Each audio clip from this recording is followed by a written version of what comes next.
there are two things in this word: temporary and permanent.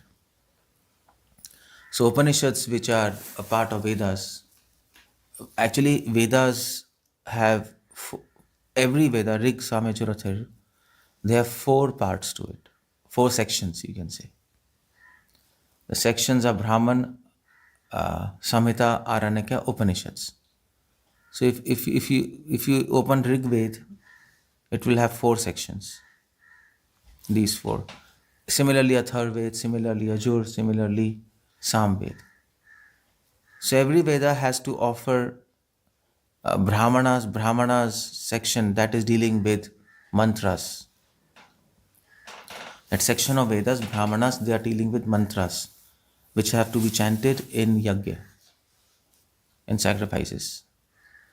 And then Samhita is dealing with the process to do yajnas. Those mantras are, that section is telling us how to do yajnas. And some details about yajnas. And then Aranakyas, that section is talking about when you're doing yajna, what kind of austerities are required. Some procedures are required, some austerities are required. That is in Aranyaka. And Upanishads are telling us when we are doing yajna, then what kind of attitude and consciousness is there behind the yajna. So Upanishads are giving us philosophy of the procedure of yajnas, of the mantras, what is the philosophy behind mantras. That is why most of these, after Shankara came, Shankaracharya, he said, okay, you can read entire Vedas, but the most important section is Upanishads, because whatever you do, the main thing is consciousness behind it. So he said, okay, we'll focus on Upanishads, because that's all talking about philosophy, the attitude behind doing anything. Now, when we say yajna doesn't mean swaha and all those things, like you put ghee, and in Indian mind, it's like yajna means a sacrifice, where you have fire, ghee, priests. That's not the point. Yajna means sacrifice. You can sacrifice in every spiritual process. You need sacrifice. Dhyan yoga, Gyan yoga, any spiritual process requires sacrifice of time, sacrifice of energy, sacrifice of our own desires, sacrifice of ego. So that is why many acharyas, when they talk about the subject matter of Vedas, they say subject matter of Vedas is sacrifice, yajna. Yajna vai Vishnu, it is said. And what is yajna? Yajna means Vishnu. A sacrifice for the pleasure of Vishnu. So, but the point is, when we do something for God, we need to have some understanding what we are doing and some philosophy. That is provided by Upanishads. So that is why Upanishads, that part of Vedas, that's very important. And the theme of Upanishads is, now you might ask, okay, what is the philosophy given in Upanishads? So if you want to summarize the philosophy of Upanishads in two words, that is neti neti. Na iti, na iti. That is the theme. That the theme is that Upanishads are in the search of permanent. What is permanent in this world? So that when we connect ourselves to permanent, then we will not be a loser. If we accumulate temporary things, then of course we are a loser. Either they'll be finished or we are finished.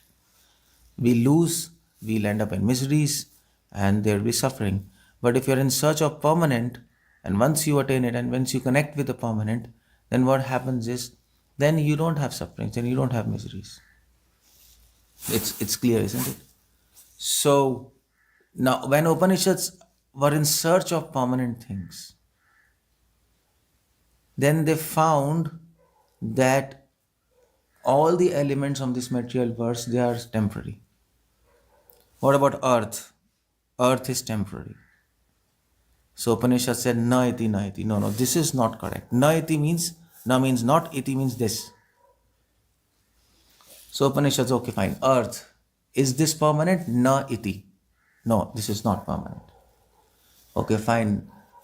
So the rishis were meditating on this fact. So they asked, so they saw water. Is this permanent? Na iti. No, it is not permanent.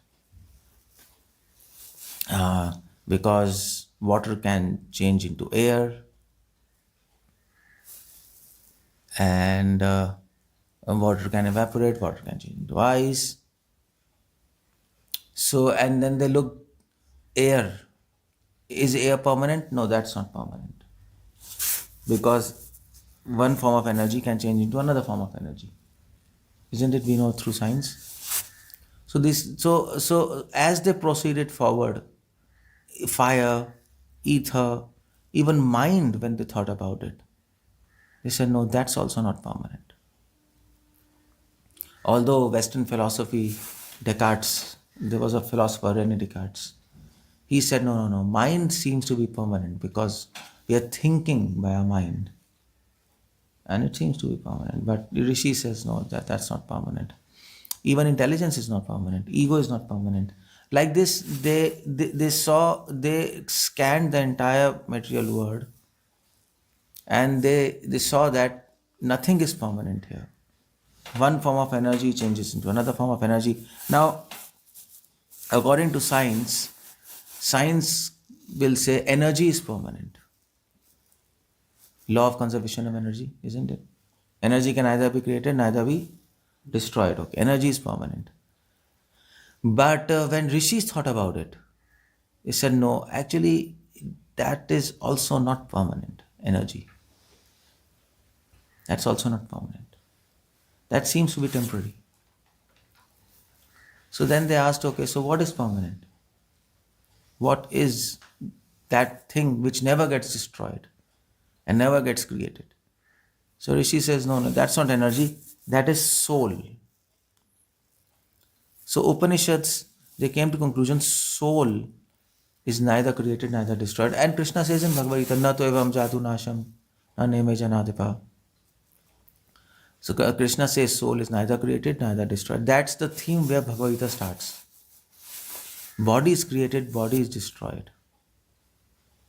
Now, after researching this and coming to that conclusion, now how they came to this conclusion? By meditation. Not by R&D, not by research and development. That was not the point. By meditation and by the knowledge of Vedas, it's not just by meditation, by the information of Vedic knowledge, of Upanishads. We got this information, they meditated on it and realized it. Okay, this is truth. And then they passed on this information to other generations. So then they came to conclusion, okay, soul is permanent. Now besides that soul, when these rishis were meditating, they found another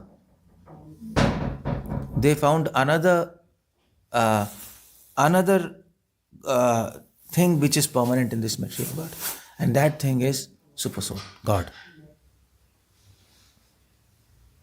God is permanent. So if you read Srimad Bhagavatam, there was a philosopher, Kapil Muni, an incarnation of 𝗙cie𝗶𝗹𝗹 of God. Yeah, Kapil Muni. So Kapil Muni, there was a philosopher, Kapil Muni, and Kapil Muni, he gave this philosophy of Sankhya, and that philosophy, the conclusion of that philosophy was, there are just two things permanent in this world. One is soul and one is supersoul. That's all. God and we, I and God, that is permanent, otherwise everything is temporary. And that is why Bhagavad Gita, Upanishads, they say, don't be interested in anything else in this world. Be interested in yourself. be interested in your own soul. That will help us actually move forward. That will help us to connect with reality. So last time I talked about soul, today we'll talk about God. That's a subject matter. In fact, if you see Chinese philosophy, even Chinese philosophy, they have this symbol. So you know that symbol yin yang is there. You have seen that circle, and then there is a dark portion and white portion. There is something called yin yang. Even they also believe in dualities, and they also believe that there is something beyond dualities. If you see that yin yang circle, there will be yin yang, and there will be small white dot in between. That dot is something what is permanent. So all religions, whether atheistic or theistic, it is sensible actually. It is sensible. We all are in search of something permanent. Now the question is, why do we want permanent things? Why we are in search of that? Because once you get permanent things, you will not suffer, you will not have miseries. But there's another reason for that. Upanishad says, because subject matter of today is God. That's what I was talking. We talked about soul. Today we can talk about God, because God is something He's never created, neither destroyed, and that is the thing. But what is reality? What is permanent? What rishis find out. Now another point: why we are in search of something permanent? That's a question. Now Upanishads, they give another example, another philosophical understanding for this. They say, because why we are not satisfied with something what is temporary. The question comes, why everybody in search of permanent happiness? Okay, let's talk about that. Why don't we want something temporary happiness? Everybody wants to be happy forever. Everybody wants to be satisfied forever. Everybody wants to live forever, isn't it? That the concept of forever is something permanent. Now, why is that? Because Upanishads give another point. Upanishads raise another point, and they say, well, because we had an experience of something what is permanent. Long back, we had experience of God, and that is why, because we had experience of God, that is why we are in search of permanent thing, but we don't know where is that permanent thing. That's the whole idea. Srila Prabhupada also gives the example of a mirage in a desert. We are in search of happiness, but we don't know where we'll get happiness. And that is why we keep on trying various things in this world, and we get frustrated. Similarly, we are in search of permanent happiness, and we don't know where we will get permanent happiness. And that is why we make relationships, we try things, we try to make things which will never get destroyed. Scientists are researching some chemicals, some kind of stuff which is more durable. Am I right? So they sell their products saying, okay, this is more durable, more life to it, more lifespan, more warranty, more guarantee. Everybody in search of doing this. There are so many demons in the past. They were always in search of immortality. Even science, so even medical field, they are in search of immortality. They are in search of some medicines by which, or some techniques by which we will never get sick. So this tendency to actually have something forever, that is there in all of us. In all of us, we all want that our relationships should keep on going forever. It should never get hampered. So what's that? So in movies we used to see that. So in the end, it used to come. They lived forever happily, isn't it? After that whole all the stuff, fights and all this, that loving of romance in the end, and then there is a heart. Okay, they lived happily forever. So that concept of forever is there in all of us. And because we try that concept, and we try to add that concept forever in everything, and we're in search of that, but we don't get it, then that's why we get frustration. So that is why Upanishad says, because it is our inherent tendency to actually live forever, to be happy forever, to get things which will never get destroyed. That is why we'll never be satisfied if we end up with things which are temporary, that will not satisfy us. And that is why Gita and Upanishads, they say, okay, fine, you want something which is forever, that is God. That is God. And once we connect to God, we will be completely be satisfied, because our soul is in search of something which is forever. And because we cannot find that in this world, we get stressed, we get frustrated, we get miseries. So we are finding something which is, so we are finding eternity, we are finding this concept of forever in a place where there is no eternity, where everything dies, where everything gets destroyed. And that is a problem. That is a problem. Prabhupada gives this beautiful example of marriage. So we are trying to find water in desert. That's foolishness. Sometimes we might feel there is water, the mirage is there, but that is completely crazy, because because you can't find water in desert. So we are finding a right thing in a wrong place. That's the whole problem. Right thing in a wrong place. Okay. So after we so every boy has a dream, every male has a dream. After we enter a relationship with a female, we'll always be happy. But that doesn't happen. That doesn't happen. So that is the problem which scriptures have diagnosed. We might think that okay, we are frustrated because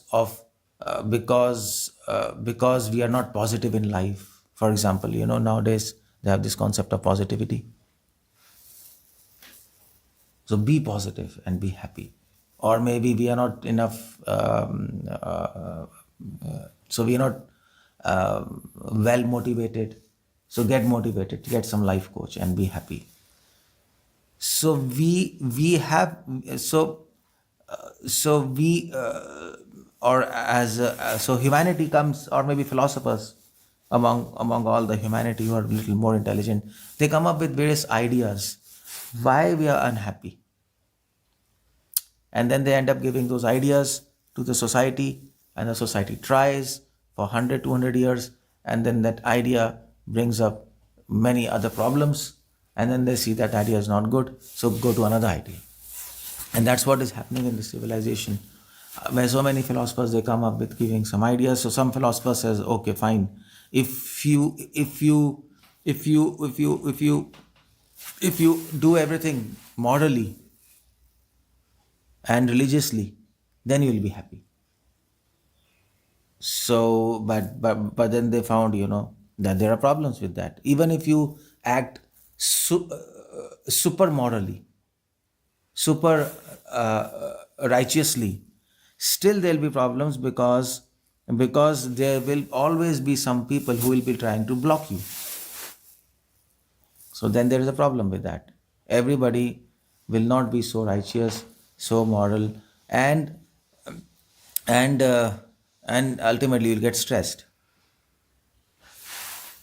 So that kind of theory, it failed. Plato, Socrates, especially Plato and Aristotle, they propose this idea. Okay, we are not happy, we are getting stressed. So what's the problem? Let's diagnose. We are not righteous enough. We are not moral enough.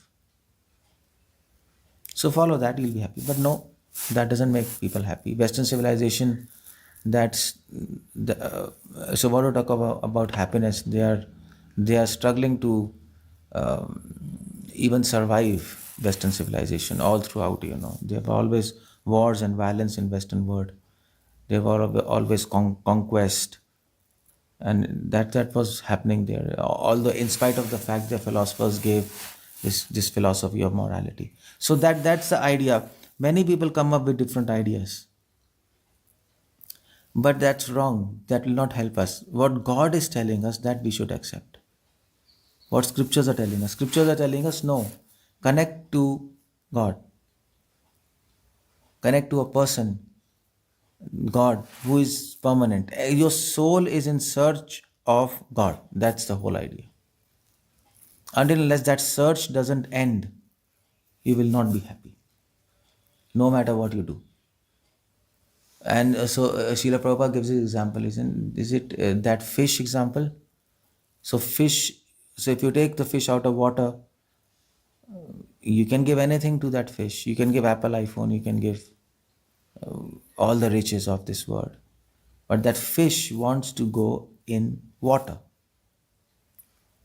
and then it will be happy. So a soul wants to connect with God. That's the only solution of getting happiness. That is called Anandamayo Abhyasat. In Taittiriya Upanishad, Anandamayo Abhyasat means that will only, Anand means happiness, and Abhyasat means that experience of happiness, complete satisfaction can only be got when we connect with God. And that is the teachings of all Upanishads. Okay, that is the end of all Upanishads. So now uh, it is clear, but you see the point. It is clear, but to convince ourselves of this fact, that requires some practice. It's not that if we okay, fine, we read in Upanishads, okay, connect to God and then you will be happy, but this information will not help you until unless you don't apply it. Because you see, because the thing is, you see, in this world there are two things. One is academic knowledge, one is skill. So academic knowledge is maths, chemistry, physics. You can learn it and you can be convinced because there is logic in that. Mathematics, there is logic. 1 plus 1 2, 2 plus 2 4. If the problem is there, you can prove it, and okay, fine, this is like this on the paper. But with skills you cannot do like this. If you want to learn swimming, you have to practice it. You can't just read on some paper and say, okay, now I know what is swimming all about. But with math you can do. You can sit in library, you can write on the paper all the theorems, their proof, and then you can say, now I know what is mathematics. Sitting in a library room. But with swimming you can't do like that. Or maybe any sports. You can't say so you can't read a book about football and say, now I know what is football. You have to play football. So those are called skills. Similarly, this spirituality, this search of God and connection with God, that is a skill. That is not a academic knowledge. That is a practice. So until unless we don't practice it, we will never be convinced that we'll be happy when we connect to God. So that is why you see so many spiritual people. They read so many books, spiritual books. Um, and there are so many religions in this world: Christianity, Islam, and then Hinduism, even our Krishna consciousness, and so there are so many other sects: Dhyan yogis, Gyan yogis. They are all reading scriptures, but very few of them are convinced that of the fact that soul has to get connected with God. Very few of them have this. So most of the people in spiritual life, they have a theoretical knowledge. Maybe including us. We know this fact that we are soul and we connect with God, super soul, then we'll be happy. We know this. But at the same time, we don't know this because we are not convinced and we are not practiced, we are not realized. So if we want to understand this fact that our happiness lies in connection with God, we have to practice it. We have to have some practice by which we can realize this fact. We can't just think about it and do something about it. That doesn't help us. That doesn't help us. So it's like, you know what? It's like uh, so in so when we were young, there was an advertisement, and that advertisement said, so there was one what do we say, chocolate. And the advertisement person said, okay, eat that chocolate and know for yourself what's the sweetness in it. So merely by seeing seeing the chocolate doesn't help. And that's what Prabhupada said, licking the honey bottle. If you want to know what's honey, everybody can say this honey is so sweet, it is a special honey from Russia. But until unless you don't taste it, you don't know what is it like.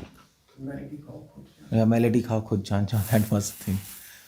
So that honey. So similarly, we can read about God, we can read about a connection with God, we can pass exams, and we can I mean to say whatever it is, and we can give lectures. But if we don't have personal realization of it, it doesn't help us in any way. So how to get that realization, how to get that connection with God? That is where the process comes. That is where saints came and they said, okay, fine. You want to realize your connection with God? Mere information is not enough. We explained you, but that is not enough. So, so what do you want? So they gave this. So Upanishads, they said, okay, you want a connection with God? We'll give you a process. So Upanishads said that, okay, chant the names of God. Upanishads, they said, okay, what's the name of God? Om. That is a famous name of God in Upanishads, in Vedas. Om. Why? Because Om is a name of God which signifies the presence of God in every atom of the universe. Otam protam iti Om. That's how it goes. And then Puranas came and they said, okay, Om is one of the names of God, but there are infinite names of God. There is Krishna, there is Ram, there are so many names, Govinda, there are so many names, Antaryami, Paramatma, secondary names, primary names, sweet names of God. This is a whole science of names of God. But the idea was, if you chant the names of God, then you can get connection.